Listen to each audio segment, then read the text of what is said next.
Good morning to all. Today I am going to teach meaning of micro, small and medium enterprise and various steps involved in setting up of MSMEs. First we start with the meaning of micro, small and medium enterprise. This classification is made on the basis of annual turnover and investment. In case of micro enterprise, their investment is up to 1 crore and annual turnover is up to 5 crore. In case of small enterprise, their investment is up to 10 crore and annual turnover is up to 50 crore. Then in case of medium enterprise, their investment is up to 20 crore and turnover is 100 crores. So this classification is made on the basis of investment and annual turnover. Then various steps involved in setting up of MSMEs.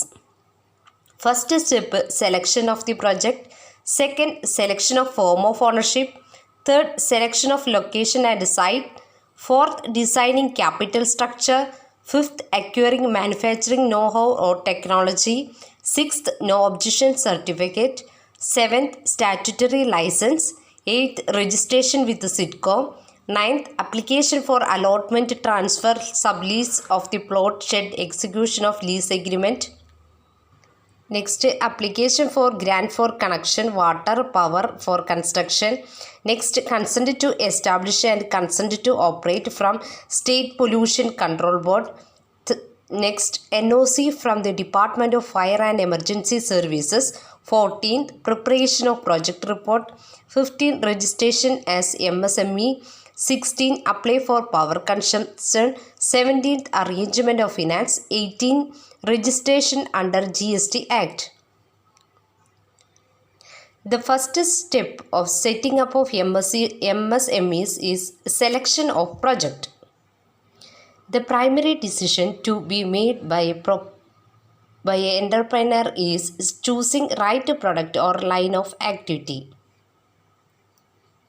The very success of his venture will depend upon rationality of its decision in this regard. He may design a new product or he may improve upon the existing product. First സ്റ്റെപ്പിൽ നമ്മൾ product select ചെയ്യാണ് ചെയ്യുന്നത്.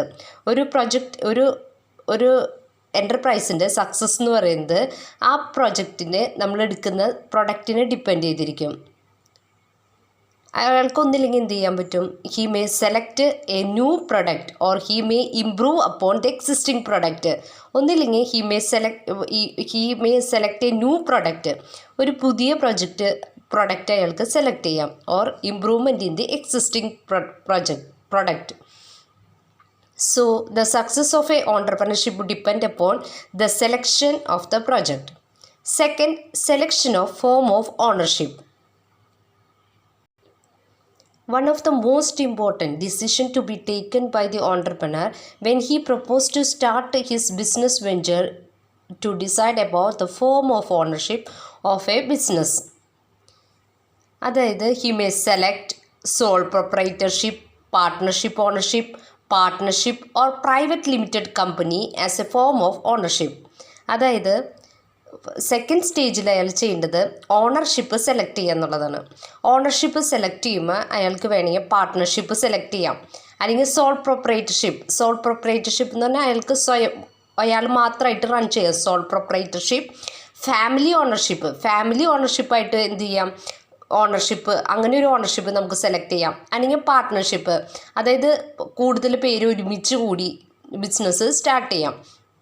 അപ്പോൾ second സ്റ്റേജിൽ form of ownership choose ചെയ്യണം. അത് വേണമെങ്കിൽ family ownership ആയിരിക്കാം, പാർട്ട്ണർഷിപ്പ് ഫോം ആയിരിക്കാം, അല്ലെങ്കിൽ soul proprietorship.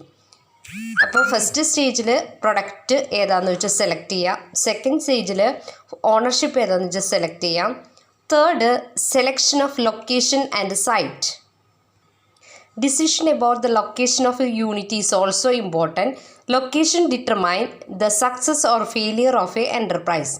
Location is selected after considering set of factors such as nearest to the market, sources of material and labor, modern infrastructure facilities, etc. Before locating his plant in a particular area, he should ascertain whether the area is declared as industrial area or not.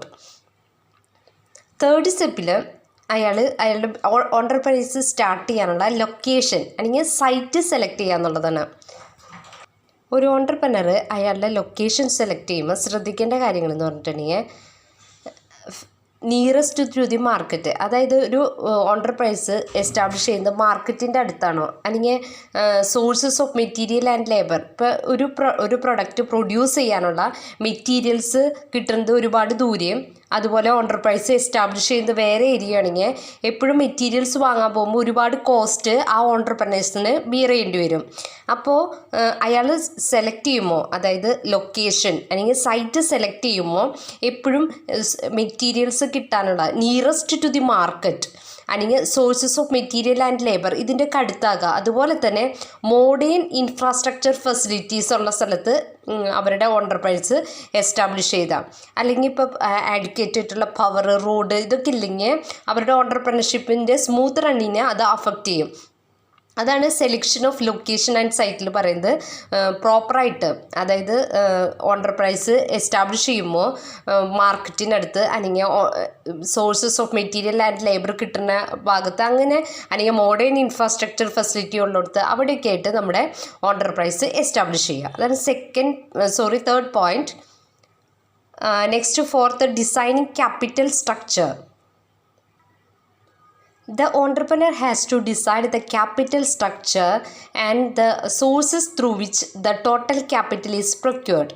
Apart from the own capital, he may secure finance from friends, relative, term loan from banks and financial institutions. Fourth സ്റ്റെപ്പിൽ capital structure design ചെയ്യുന്നത്. Capital ഏതൊക്കെ സോഴ്സിൽ കൂടെ, how they can procure capital for their business enterprise.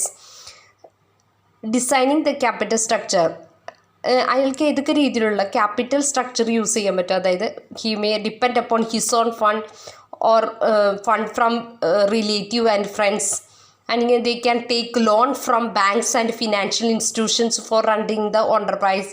So in the fourth stage, they deciding the capital structure and the sources through which the total capital is procured.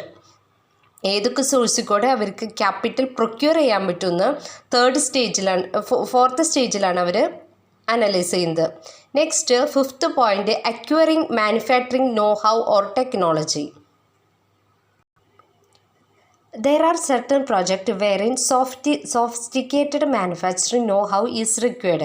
Many institutions, government, research agencies, research and development divisions of big industries of government, etc. provide various agencies provide the manufacturing know-how.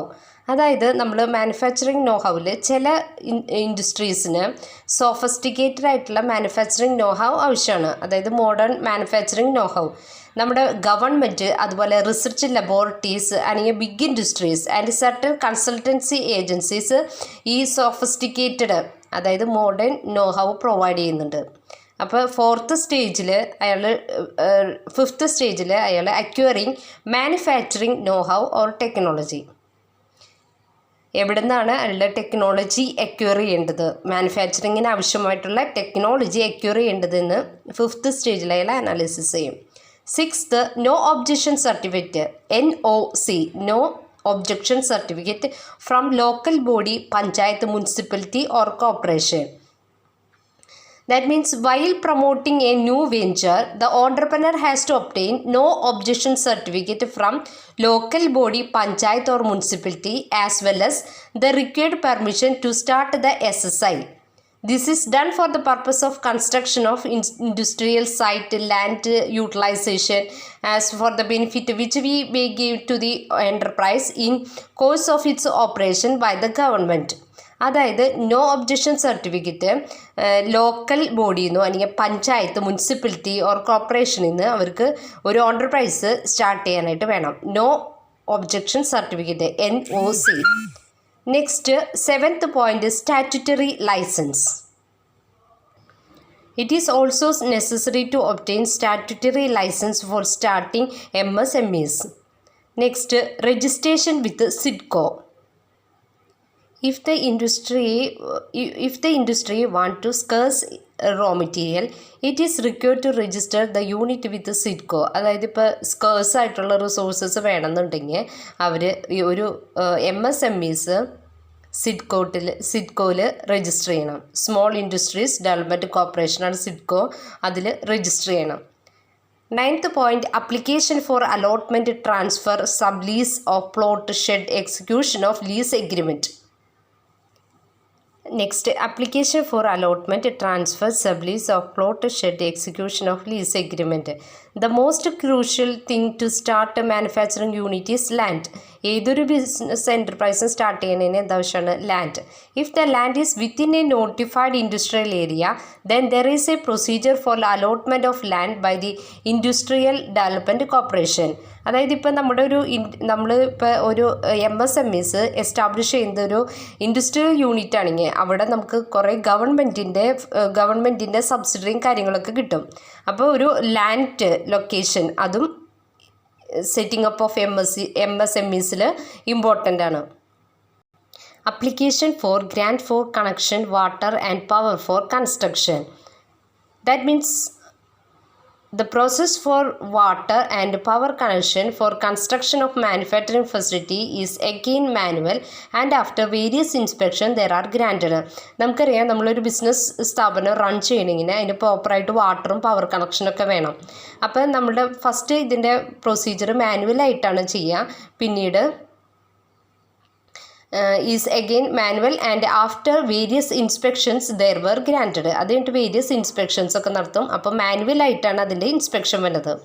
Next, consent to establish and consent to operate from state pollution control board. അതായത് consent to establish എന്ന് വെച്ചാൽ CTE, consent to establish. Next, consent to operate CTO from state pollution control board.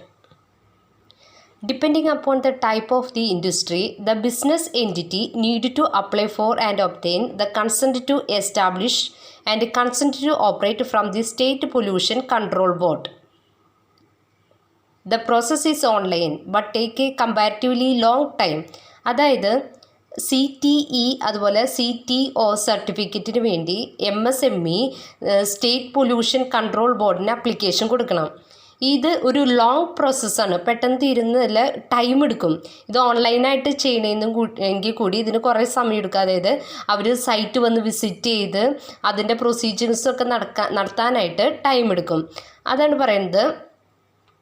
അതാണ് consent to establish and consent to operate from the state pollution control board.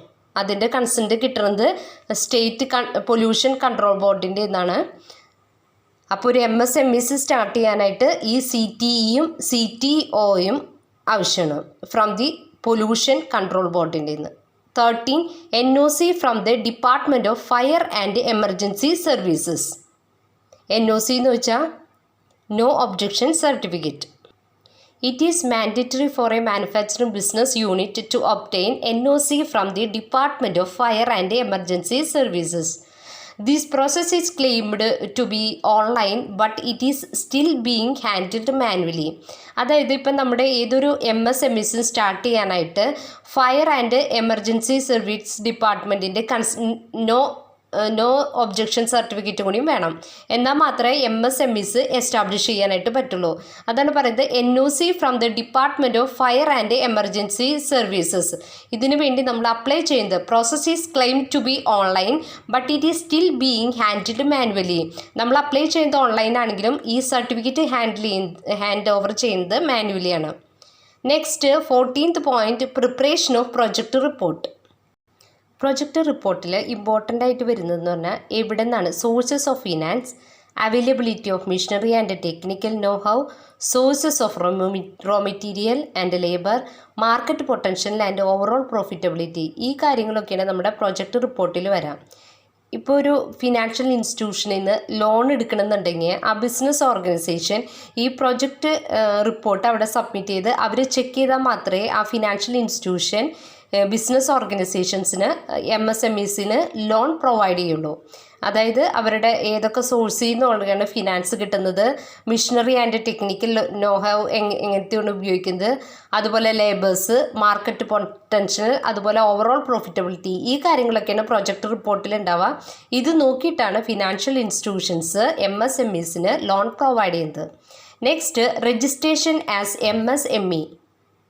As per the MSMEs Act 2016, all enterprises are expected to register with the DIC, that means District Industry Center of their area, and file entrepreneurs memorandum.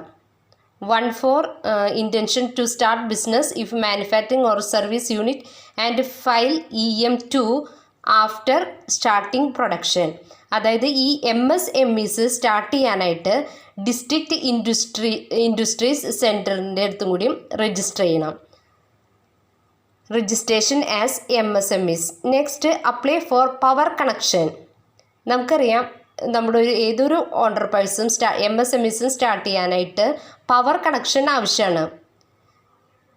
2 തരത്തിലുള്ള power consumption ഉണ്ട്. അതായത് law ടെൻഷനും and high tension, LT and HT, low tension and high tension. The consumer can available LT only if the connected load is 75 HB ആണെങ്കിലാണ് LT കിട്ടുള്ളൂ. Between 75 to 130 HB ആണെങ്കിൽ അവർക്ക് HT ആണ് കിട്ടുള്ളൂ. അപ്പോൾ അതിൻ്റെ ബേസിൽ അവർ പവർ കണക്ഷന് വേണ്ടി അപ്ലൈ ചെയ്യാം. Next, arrangement of finance. To start industry, and entrepreneur need to acquire asset of 2 kinds, fixed asset and current asset. Long-term finance is required to acquire fixed asset and current asset. അതായത് fixed asset എന്ന് പറഞ്ഞാൽ നമുക്കറിയാം നമ്മുടെ land building plant, machinery, ഇതൊക്കെയാണ് fixed asset എന്ന് പറയുന്നത്. ഈ fixed asset acquire ചെയ്യാൻ ബിസിനസ് ഓർഗനൈസേഷൻസിന് എന്താവശ്യമാണ്? ഫണ്ട് ആവശ്യമാണ്. അതുപോലെ തന്നെ കറണ്ട് അസറ്റിന് എന്തിനാണ്? കറണ്ട് അസറ്റ് എന്ന് പറഞ്ഞാൽ day to day working of the ഇൻഡസ്ട്രിക്കാണ് നമ്മൾ കറണ്ട് അസറ്റ് ആവശ്യമാണ്. അപ്പോൾ ഒരു ബിസിനസ് ഓർഗനൈസേഷനെ സംബന്ധിച്ച് ഫിക്സഡ് അസറ്റും കറണ്ട് അസറ്റും പ്രൊക്യൂർ ചെയ്യാനായിട്ട് എന്താവശ്യമാണ്? ഫണ്ട് ആവശ്യമാണ്. അപ്പോൾ ആ ഫണ്ട് എങ്ങനെ അവർക്ക് കിട്ടാമെന്ന് വെച്ചാൽ അത് അറേഞ്ച് ചെയ്യാം. Next, registration under GST Act. We all know that all business enterprise are subject to 2 type of tax, that is income tax and goods and service tax, GST. Income tax is the tax levied on income as defined under the IT Act 1961. IT Act 1961 അനുസരിച്ചാണ് നമ്മുടെ income tax levy ചെയ്യുന്നത്. ഇൻകത്തുമ്മയാണ് income tax levy ചെയ്യുന്നത്. It is the revenue of central government. Income tax central ഗവൺമെൻറ്റിൻ്റെ revenue ആണ്. GST tax levied on the supply of goods and service or both. ഗുഡ്സിൻ്റെയും സർവീസിൻ്റെയും സപ്ലൈമേയാണ് നമ്മൾ GST ലെവി ചെയ്യുന്നത്. അപ്പോൾ ഒരു MSMEs GSTയിലും കൂടിയും രജിസ്റ്റർ ചെയ്യണം. അപ്പോൾ these are the various steps involve in the setting up of MSMEs. Next, assignment question ആണ്. First, what is medium enterprise? Second, what are the various steps involve in setting up of MSMEs? Okay, thank U.